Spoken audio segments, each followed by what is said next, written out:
दोस्तों श्री गणेशाय नमः। आज है गणेश चतुर्थी और आज से हम शुरू कर रहे हैं। जैसा कि आप लोगों को पता है कि एनसीएल हैम ऑपरेटर की जो परीक्षा है वो आप लोगों की होने वाली है 1/10/2023 को। इसकी जो एग्ज़ाम डेट थी स्टूडेंटों के लिए काफ़ी जल्दी आ गई हैं और एक घबराहट का विषय है, क्योंकि अभी तक किसी भी स्टूडेंट का इसका सिलेबस कंप्लीट नहीं हुआ होगा। सिलेबस कंप्लीट कराने के उद्देश्य से ही मैंने लक्ष्य हैम ऑपरेटर इस बैच की शुरुआत की है, जो कि रहेगा आप लोगों के लिए बिल्कुल फ्री। 10 दिन हमारे पास एग्ज़ाम को लेकर बचे हुए हैं। 10 दिन में गागर में सागर भरने का काम हम करेंगे, क्योंकि हमें ज़्यादा से ज़्यादा क्वेश्चंस को कवर करना है इन 10 दिन के अंदर अंदर। सारे जो क्वेश्चन मैं यहाँ पर करवाने वाला हूँ वो पिछले वर्षों पर आधारित होंगे। इसकी हर दिन एक एक क्लास चलेंगी। आज हम समझेंगे एक टॉपिक के बारे में, कल हम समझेंगे दूसरे टॉपिक के बारे में। प्रत्येक टॉपिक के मैं एमसीक्यू क्वेश्चंस आप लोगों को करवाने वाला हूं। कल हम जो क्लास करेंगे वो कर लेंगे क्लच की। क्लच के सारे क्वेश्चंस जो भी अभी तक पिछले एग्जाम्स में रिपीट हैं वो कर लेंगे, और सारे आप लोगों के मोटर व्हीकल अधिनियम के जो क्वेश्चंस हैं वो सारे करेंगे। मैं आपको बता दूं, पिछली जो परीक्षा इसकी हुई थी 2022 वाली, उसमें एनसीएल हैम ऑपरेटर में टोटल 31 क्वेश्चन जो आप लोगों के रहे थे वो ऑटोमोबाइल से रहे थे। जो एलिमेंट्री के सारे जो टॉपिक्स दिए हुए हैं उन सारे टॉपिक से रहे थे। 31 क्वेश्चन बहुत ज़्यादा मायने रखता है आपका इसमें सिलेक्शन दिलाने में। तो चलिए वीडियो को शुरू करते हैं। वीडियो को शुरू करने से पहले मैं आपको बता दूं, हमारे चैनल पर हर रोज़ अब एनसीएल ऑपरेटर की जो वैकेंसी है हैम ऑपरेटर की, इसकी क्लासेज डालने के साथ साथ हमारा चैनल पहले से ही हर रोज़ ITA पास आउट छात्रों के लिए 2 से 3 वीडियो ITA से निकलने वाली सभी प्रकार की गवर्नमेंट जॉब अपडेट की लेकर मैं हमेशा आता हूं। तो अगर आपने अब तक हमारे चैनल को सब्सक्राइब नहीं किया है तो प्लीज़ जाकर सब्सक्राइब कर दीजिएगा गाइस। वीडियो पसंद आता है अगर आप लोगों को तो वीडियो को लाइक ज़रूर से करना, और वीडियो को शेयर करना अपने सभी दोस्तों तक जो कि ITA पास आउट किए हुए हैं और गवर्नमेंट जॉब की तलाश में है। साथ ही जो भी छात्र एनसीएल हैम ऑपरेटर की तैयारी कर रहे हैं उन सारे छात्रों के लिए ये क्लासेस बहुत ही महत्वपूर्ण होंगी। वीडियो को शुरू करते हैं। वीडियो को एंड तक जरूर वॉच करना। सो गाइस देखिएगा, आज का जो हमारा टॉपिक रहने वाला है वो आप लोगों का रहेगा difference between petrol engine and diesel engine. ठीक है, आज हम जो टॉपिक कवर करने वाले हैं काफ़ी छोटा टॉपिक रहेगा। कल से हमारे सारे MCQs चलने वाले हैं जो कि एनसीएल हैम ऑपरेटर की प्रीवियस क्लासों में पूछे गए हैं। हम आज बात करेंगे पेट्रोल इंजन और डीजल इंजन में डिफरेंस में। पिछले वर्ष जो 31 क्वेश्चंस आप लोगों के इन टॉपिक से आए थे उसमें से 2 से 3 क्वेश्चंस आप लोगों को पेट्रोल इंजन और डीजल इंजन के जो क्वेश्चंस मैं आपको अभी करवाऊंगा इनमें से पूछे गए थे। सबसे पहले हम देखेंगे पेट्रोल इंजन। आपको सिंपली पता लग रहा है कि इसमें फ्यूल के रूप में पेट्रोल का यूज़ किया जाता है। सभी इंजन की संरचना लगभग समान होती हैं, लेकिन पेट्रोल इंजन में स्पार्क इग्निशन होता है। इसे स्पार्क इग्निशन इंजन भी बोला जाता है। और स्पार्क कब होगा? जब इसमें स्पार्क प्लग होगा। कब होगा? जब इसमें स्पार्क प्लग होगा तो इसमें स्पार्क होगा। इस चीज़ से आप ये ट्रिक मान लीजिएगा, कुछ भी मानिएगा। डीजल इंजन जो हमारा होता है उसमें आप लोगों का स्पार्क प्लग नहीं होता है, याद रखिएगा। पेट्रोल इंजन में सबसे पहले होता है स्पार्क प्लग। इसमें एयर एंड फ्यूल का मिक्सचर आता है, एयर प्लस फ्यूल का मिक्सचर आता है। ठीक है, एयर प्लस फ्यूल का मिक्सचर जो स्टॉक होते हैं हमारे जो पेट्रोल इंजन हो या डीजल इंजन हो, जो 4 स्ट्रोक इंजन होते हैं उनमें टोटल 4 स्ट्रोक होते हैं। सबसे पहला जो स्ट्रोक होता है हमारा वो होता है हमारा सक्शन स्ट्रोक। ठीक है, दूसरा स्ट्रोक होता है हमारा कंप्रेशन स्ट्रोक। ठीक है, तीसरा जो स्ट्रोक होता है उसे बोलते हैं पावर स्ट्रोक, या फिर उसे बोल देते हैं हम एक्सपांसन स्ट्रोक। ठीक है, और जो हमारा चौथा स्ट्रोक होता है ये पहला स्ट्रोक हो गया, ये दूसरा स्ट्रोक। तीसरे स्ट्रोक को 2 नाम से जाना जाता है, एक तो बोला जाता है पावर स्ट्रोक या फिर हमारा एक्सपांसन स्ट्रोक, और चौथा जो स्ट्रोक हमारा होता है वो होता है हमारा एग्जॉस्ट स्ट्रोक, जिसमें जो जली हुई गैसें होती हैं, दहन गैसें, उनको बाहर निकाला जाता है। टोटल 4 स्ट्रोक मैंने आपको समझा दिए हैं। सबसे पहला जो कंप्रेशन स्ट्रोक होता है वो सबसे पहला हमारा सक्शन स्ट्रोक होता है, इसके बाद कंप्रेशन होता है, इसके बाद पावर या एक्सपांसन स्ट्रोक होता है, फिर एग्जॉस्ट स्ट्रोक होता है जिनमें जली हुई गैसों को बाहर निकाल दिया जाता है।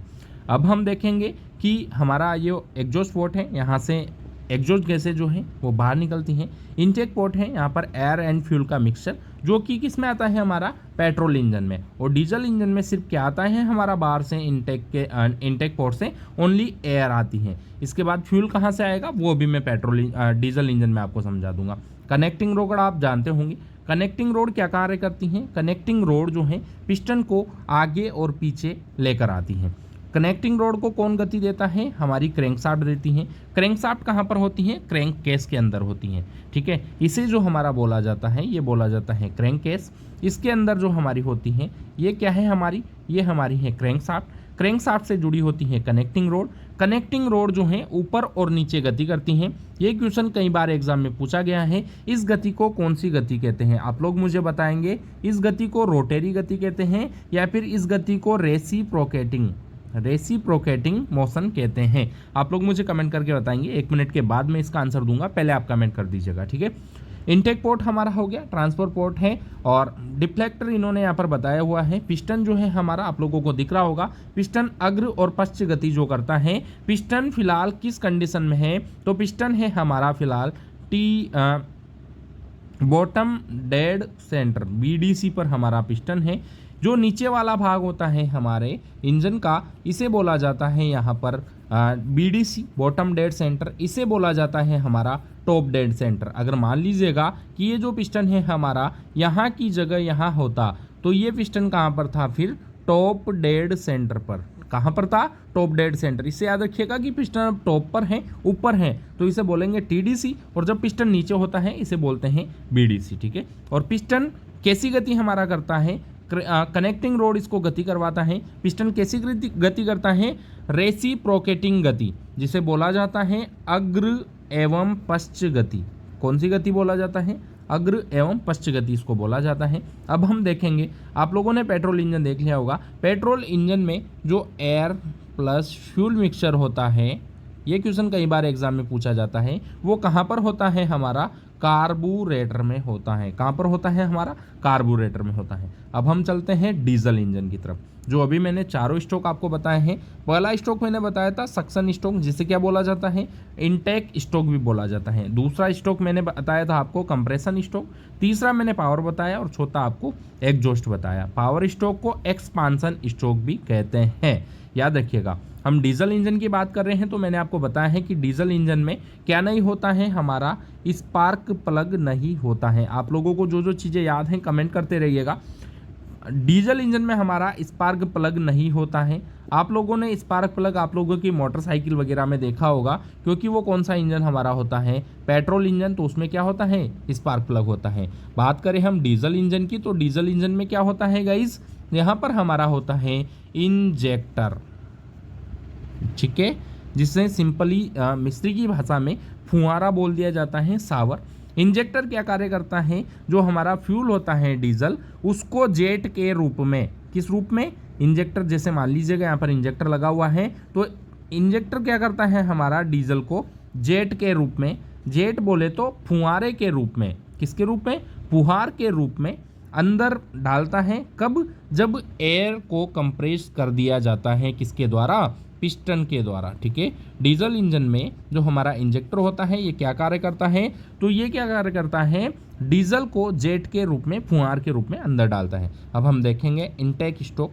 इनटेक स्ट्रोक में हमारा जो पिस्टन होगा वो कहाँ पर होगा, TDC पर होगा। इनटेक जब ये करेगा तो पिस्टन नीचे जाएगा, तभी इनटेक करेगा। तो इनटेक करते समय हमारा कौन सा वाल्व खुलता है, हमेशा याद रखिएगा, इनटेक करते समय या हम कहें सक्शन स्ट्रोक में हमारा इनटेक वाल्व खुला रहता है, और जो हमारा आउटलेट वाल्व होता है वो बंद रहता है, ठीक है। तो सबसे पहले हमारा पिस्टन TDC से BDC पर जाएगा। अब होगा दूसरा स्ट्रोक कंप्रेशन स्ट्रोक। तो पिस्टन कहाँ जाएगा, नीचे से ऊपर जाएगा, तभी कंप्रेस होगी।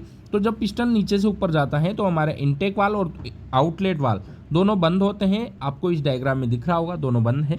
तीसरा स्ट्रोक होता है पावर, इसमें भी बंद होता है। और जैसे ही ये पिस्टन नीचे से ऊपर जाता है, हमारा किसको, यहाँ पर एयर को दबाते हुए एयर कंप्रेस्ड हो जाती हैं, एयर संपीड़ित हो जाती हैं, जे तुरंत ही हमारा जो फ्यूल इंजेक्टर लगा हुआ है, मैंने पहले ही आपको एडवांस में समझा दिया है, ये फ्यूल इंजेक्टर फुहार के रूप में यहाँ पर डीजल को स्प्रे करता है। स्प्रे करते ही यहाँ पर ब्लास्ट हो जाता है, जो कि यहाँ पर हो रहा है, और हमें पावर मिल जाती है। पावर मिलते ही हमारा जो पिस्टन है वापस तुरंत झटके से नीचे आता है। फिर हमारा चौथा स्ट्रोक होता है जो कि होता है एग्जॉस्ट स्ट्रोक। इसमें जो जली हुई गैसें हैं वो बाहर निकाल दी जाती हैं। एग्जॉस्ट स्ट्रोक में हमारा इनटेक वाल्व बंद होता है और आउटलेट वाल्व हमारा खुला होता है। अब आ जाते हैं डिफरेंस पर। मैंने बहुत ज़्यादा आपको इसमें समझा दिया है। आपको ये मैंने लगभग 3 क्वेश्चन तो आपके पक्के कर दिए हैं अभी तक। अब हम देखेंगे डिफरेंस को। तो पेट्रोल इंजन में ईंधन के तौर पर पेट्रोल का यूज़ किया जाता है, जबकि डीजल इंजन में ईंधन के रूप में डीजल का उपयोग किया जाता है। बहुत ही बेसिक बात है, आपको इसमें समझाना कुछ भी नहीं है। जहाँ पर समझाना होगा एक एक चीज़ आपको समझाऊंगा। दूसरा पॉइंट देखें, पेट्रोल इंजन का उपयोग हल्के वाहनों में किया जाता है। पेट्रोल इंजन जो है हमारा बाइक्स में भी होता है और कारों में भी होता है। जो हल्के वाहन होता है उनमें किया जाता है, जैसे कि हमारा स्कूटर में किया जाता है। जबकि डीजल इंजन का जो उपयोग आपका किया जाता है, जबकि जो हमारा डीजल इंजन होता है उसका उपयोग भारी वाहनों जैसे कि बस हो गई, हमारी ट्रेन हो गई। ट्रेन में भी कौन सा इंजन किया जाता है? डीजल इंजन का प्रयोग किया जाता है। तभी तो रेलवे में जो वैकेंसीज आती हैं डीजल लोको सेट की वैकेंसी आती हैं। जो हमारा इंजन होता है, आजकल तो इलेक्ट्रिक चलने लग गई हैं ट्रेनें, लेकिन इनमें कौन सी फ्यूल का उपयोग किया जाता है? कभी भी ट्रेनें पेट्रोल पर नहीं चली हैं। ट्रेनें जो हमारी चलती हैं वो चलती हैं डीजल पर। डीजल इंजन इसमें प्रयोग किया जाता है। ठीक है, तो हल्के कार्यों के लिए तो हमारा हो गया पेट्रोल इंजन, ठीक है, और भारी कार्यों के लिए हो गया बस और ट्रेन में डीजल इंजन। याद रखिएगा, पेट्रोल इंजन में ईयर, ये ईयर नहीं है, एयर है। पेट्रोल इंजन में एयर या हम कहें हवा और फ्यूल को मिक्स करने के लिए कार्बोरेटर का उपयोग किया जाता है। मैंने आपको पहले ही समझा दिया कि जो हमारा पेट्रोल इंजन होता है इसमें एयर एंड फ्यूल का जो मिक्सचर होता है वो कार्बोरेटर में मिक्स होता है, जबकि डीजल इंजन में फ्यूल इंजेक्शन पंप और इंजेक्टर का उपयोग किया जाता है। मैंने इंजेक्टर आपको समझा दिया है। ठीक है, पेट्रोल इंजन में स्पार्क प्लग का उपयोग किया जाता है, मैंने पहले ही आपको बता दिया। ये सारे क्वेश्चन बने हुए हैं गाइज, ये सारे क्वेश्चन बने हैं। पेट्रोल इंजन में स्पार्क प्लग का उपयोग किया जाता है, जबकि डीजल इंजन में स्पार्क प्लग का उपयोग नहीं किया जाता। अब आप मुझे कमेंट करके बताएंगे कि फिर डीजल इंजन में स्पार्क प्लग की जगह पर क्या लगा हुआ होता है, किसका यूज़ किया जाता है, आप लोग मुझे बताएंगे। आगे हम देखेंगे, मैंने अभी बताया थोड़ी देर पहले आपको कि पेट्रोल इंजन में पावर और टॉर्क कम मिलता है। ये बिल्कुल सही बात है कि पेट्रोल इंजन में पावर हमें कम मिलती है और टॉर्क हमें कम मिलता है। टॉर्क जब हमारी स्पीड कम होती है, ये भी क्वेश्चन है कि जब हमारी स्पीड कम होती है तो हमारा जो टॉर्क है वो क्या होता है? ज़्यादा होता है। जब स्पीड कम होती है तो टॉर्क ज़्यादा होता है। यानी कि हम जब गियर कम रखेंगे हमारी गाड़ी में, जब हम गियर कम रखेंगे तो हमें क्या ज़्यादा मिलेगा? टॉर्क ज़्यादा मिलेगा। और हम जब गियर ज़्यादा डालते हैं, मान लीजिए हमने चौथे गियर पर गाड़ी को चलाया है, तो हमें स्पीड तो ज़्यादा मिल जाएगी, लेकिन हमें वहाँ पर टॉर्क क्या मिलेगा? कम मिलेगा गाइस। ठीक है, ये भी मैंने आपको क्लियर कर दिया है। टॉर्क ज़्यादा होता है पेट्रोल इंजन के मुकाबले, किसमें? डीजल इंजन में। अब हम देखेंगे पेट्रोल इंजन का वर्किंग प्रिंसिपल ऑटो साइकिल पर वर्क करता है, जबकि डीजल इंजन का वर्किंग प्रिंसिपल डीजल साइकिल पर वर्क करता है। कुछ भी समझाने की बात नहीं है। आगे देखेंगे, पेट्रोल इंजन में एयर और फ्यूल के मिक्सचर को एक साथ कंप्रेस किया जाता है। मैंने पहले बता दिया, एयर एंड फ्यूल हमारा कार्बोरेटर से आता है। पेट्रोल इंजन में जो हमारा इनटेक वाल्व है, ठीक है, उससे एयर प्लस हमारा आ जाता है फ्यूल बोले तो क्या? पेट्रोल हमारा एक साथ आ जाता है, इसको एक साथ कंप्रेस किया जाता है। जबकि डीजल इंजन में केवल एयर को ही कंप्रेस किया जाता है, फ्यूल को इंजेक्ट किया जाता है। इंजेक्ट कौन करता है? इंजेक्टर। कौन इंजेक्ट करता है? इंजेक्टर, जो कि हमारा सिर्फ लगा होता है डीजल इंजन में, पेट्रोल इंजन में नहीं लगा हुआ होता है। पेट्रोल इंजन को स्पार्क इग्निशन इंजन कहा जाता है। इसे क्या कहते हैं? एसआई इंजन कहते हैं, स्पार्क इग्निशन इंजन, क्योंकि इसमें स्पार्क के माध्यम से इग्निशन होता है। कैसे होता है? स्पार्क के माध्यम से। स्पार्क क्या होती है? हमारी चिंगारी होती है। चिंगारी कौन उत्पन्न करता है? Spark plug. स्पार्क के माध्यम से इग्निशन होता है। पेट्रोल इंजन में स्पार्क प्लग का उपयोग किया जाता है। डीजल इंजन में सेल्फ इग्निशन इंजन होता है। सेल्फ इग्निशन कैसे होता है डीजल इंजन में? जैसे ही हमारा इंजेक्टर जेट के रूप में यहाँ पर डीजल को छिड़केगा, छिड़कते ही क्या होगा? यहाँ पर भरी हुई है हमारी कंप्रेस्ड एयर, कंप्रेस्ड एयर भरी हुई है। वो तो पहले ही संपीड़ित है, संपीड़ित उसको करते हैं तो इसका क्या होता है?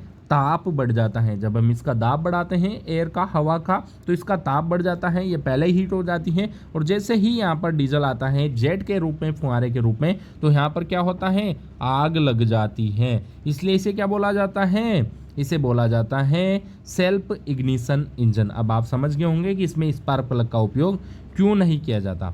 इंपॉर्टेंट क्वेश्चन है कि पेट्रोल इंजन का कंप्रेशन रेशियो जो होता है 7 से 10 होता है, जबकि डीजल इंजन का कंप्रेशन रेशियो 11 से 20 होता है। फिर से मैं दोहरा रहा हूँ, पेट्रोल इंजन का कंप्रेशन रेशियो 7 से 10 होता है, जबकि डीजल इंजन का कंप्रेशन रेशियो 11 से 20 होता है। आगे हम देखेंगे पेट्रोल इंजन में फ्यूल की ज़्यादा खपत होती है, जबकि डीजल इंजन के मुकाबले डीजल इंजन में पेट्रोल के मुकाबले फ्यूल कम जलता है हमारा, ठीक है। पेट्रोल इंजन में आवाज़ और वाइब्रेशन कम होती हैं डीजल इंजन के मुकाबले, क्योंकि डीजल इंजन में क्या मिलता है, टॉर्क हमें ज़्यादा मिलता है, आप लोगों को पता है। और डीजल इंजन का प्रयोग बड़े वाहनों में जैसे कि ट्रक और रेल आदि में किया जाता है। अब हम देखेंगे पेट्रोल इंजन की रनिंग कॉस्ट ज़्यादा होती है, डीजल इंजन की जो रनिंग कॉस्ट होती है वो कम होती है। तो गाइज़ आज की वीडियो में इतना ही, हम मिलेंगे इसके दूसरे पार्ट में। साथ ही ITA पास आउट छात्रों के निकलने वाली हर सरकारी भर्ती के अपडेट के साथ, जो कि 100% रियल होती हैं। तब तक के लिए बाय बाय। आपके सारे एनसीएल हेम ऑपरेटर के क्वेश्चंस इन वीडियो से मैं बैठा दूंगा, ये मैं आपसे दावा करता हूं। जल्दी मिलेंगे अगली वीडियो में। अगर आपने अब तक हमारे चैनल को सब्सक्राइब नहीं किया है प्लीज़ जाकर सब्सक्राइब कर दीजिए, वीडियो को लाइक करना, वीडियो को शेयर करना सभी दोस्तों तक। साथ ही टेलीग्राम ग्रुप का लिंक है नीचे डिस्क्रिप्शन में, वहाँ पर PDF मिल जाएगा, जाकर उसे ज्वाइन करो ताकि आने वाली हर वीडियो की अपडेट आपको सबसे पहले मिल सकेगी। बाय बाय दोस्तों, लव यू, टेक केयर, जय हिंद, जय भारत।